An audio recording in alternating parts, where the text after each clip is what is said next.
नमस्कार दोस्तों, मैं हूं राजकुमार स्वामी और आप देख रहे हैं आपका अपना यूट्यूब चैनल युवा भारत की शान।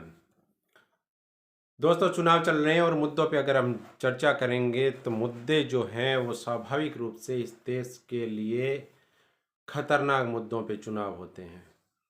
काम के मुद्दे अभी भी राजनीति से दूर है और यह देश का दुर्भाग्य है।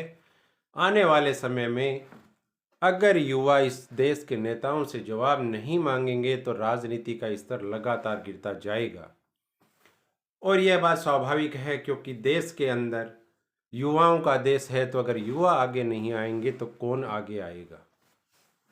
बात और चर्चा करते हैं। आज एक हमारे प्रधानमंत्री जी ने एक बयान दिया था कि मैं आज जान करके हैरान रह गया कि अहमदाबाद बम ब्लास्ट जो 2018 में हुए थे, सीरियल ब्लास्ट, कि उसमें आतंकवादियों ने यानी साइकिल का जो है वो यानी इस्तेमाल क्यों किया।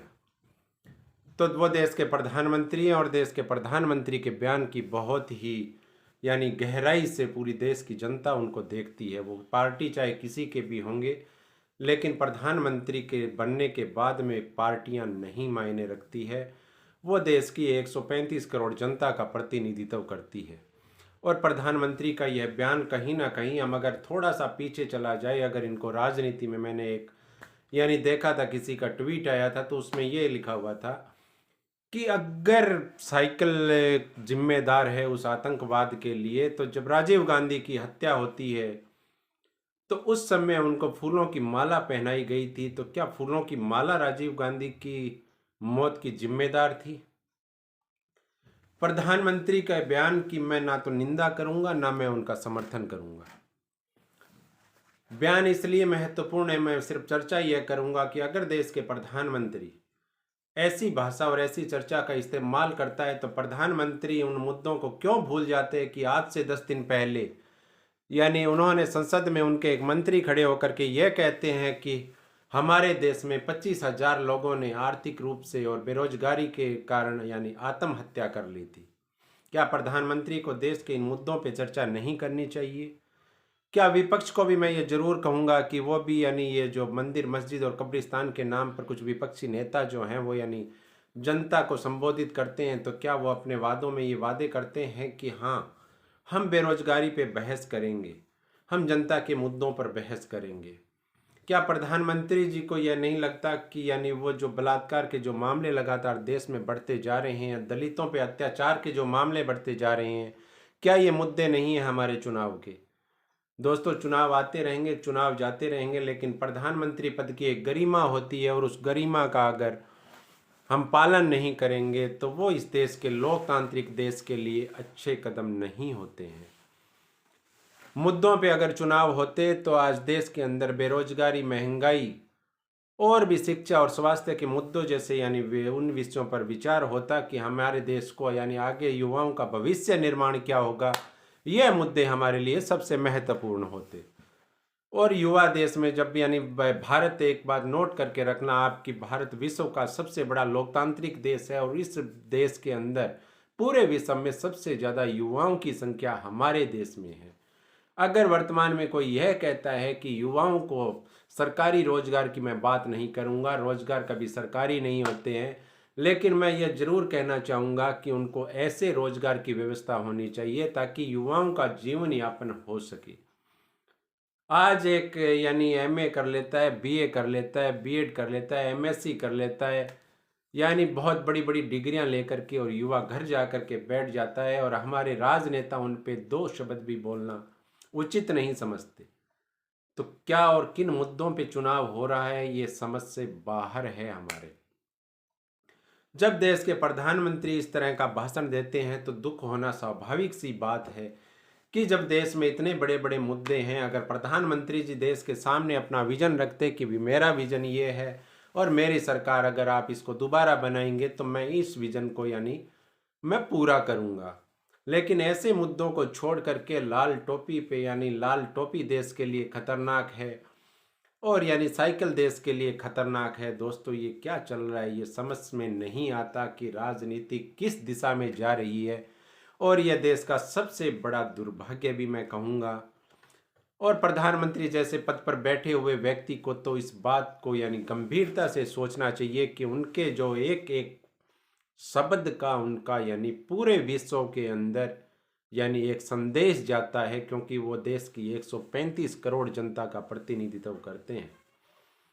दोस्तों, सबसे यानी शर्मनाक बात यह है कि मेरे भी कुछ युवा साथी हैं जो मेरे वीडियो में भी ये सोचते हैं कि आप यानी किसी पार्टी के पक्षधर हैं, तो मेरी पार्टी के विचार तो मेरे निजी विचार होंगे, लेकिन जो देश के युवाओं के विचार है वो पूरे देश के विचार हैं। आप चाहे किसी भी पार्टी के, मैं ये नहीं कहता हूँ कि आप अपनी पार्टी को छोड़ दीजिए, मैं तो यह कहूँगा कि आप अपनी पार्टी में रहिए, लेकिन देश के मुद्दों पर आप अपनी पार्टी में भी आवाज़ उठाएं अगर आप किसी भी पार्टी में हैं तो।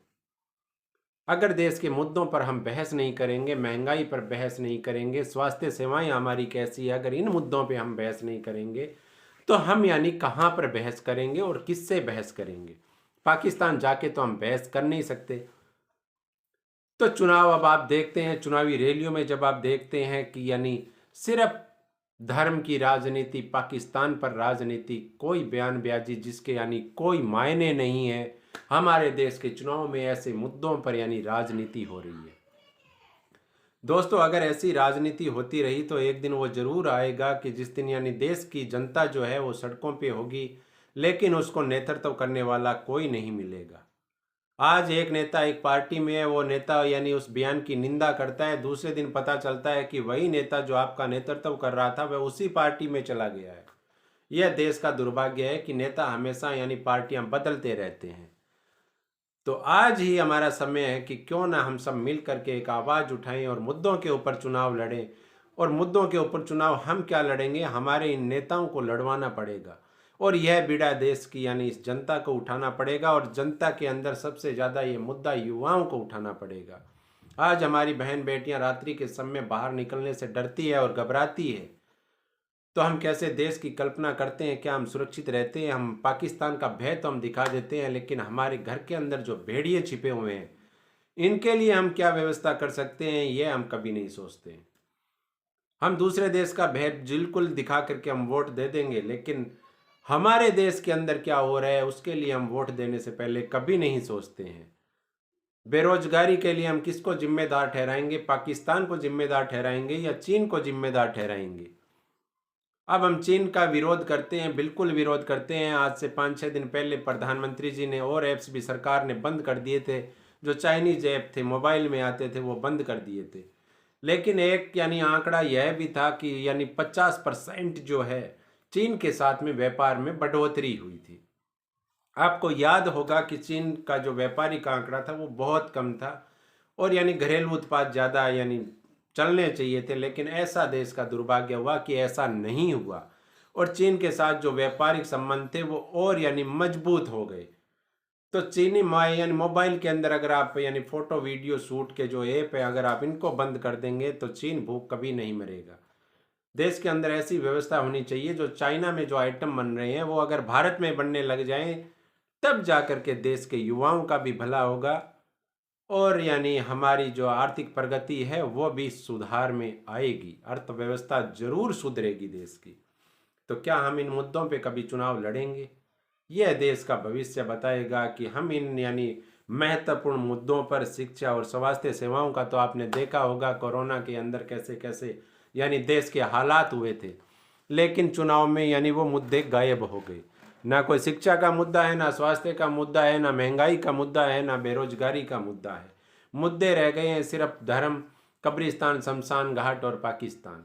अगर इन 4 मुद्दों से चुनाव लड़ा जाएगा तो मैं देश के युवाओं को ये साफ शब्दों में एक चेतावनी भी देता हूँ और एक सलाह भी देता हूँ, यानी देश में आप कभी आगे नहीं बढ़ पाओगे। अगर आप आज भी चुप रहे तो आने वाली पीढ़ियों को आप जवाब नहीं दे पाओगे कि आप उस दिन जब यानी देश में ये बहस चल रही थी तब आप क्या कर रहे थे। आप किसी भी पार्टी के हों, वीडियो आपको अच्छा लगे या बुरा लगे मैं ये नहीं कहूँगा, लेकिन मैं ये चाहता हूँ कि देश में मुद्दों पे बहस शुरू हो जानी चाहिए। अब समय आ गया है।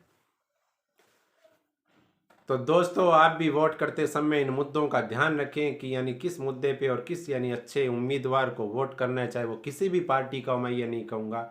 उम्मीदवार अच्छा होना चाहिए, आपकी सुनने वाला होना चाहिए, जो 5 सालों तक आपके साथ में खड़ा रहे और आपके साथ कंधे से कंधा मिला करके काम कर सके। अगर आपको मेरे विचार अच्छे लगे हों तो चैनल को सब्सक्राइब जरूर कर देना और बेल आइकॉन जरूर दबाना, ताकि मेरे आने वाले वीडियो भी आप देख सकें। जय हिंद, जय भारत।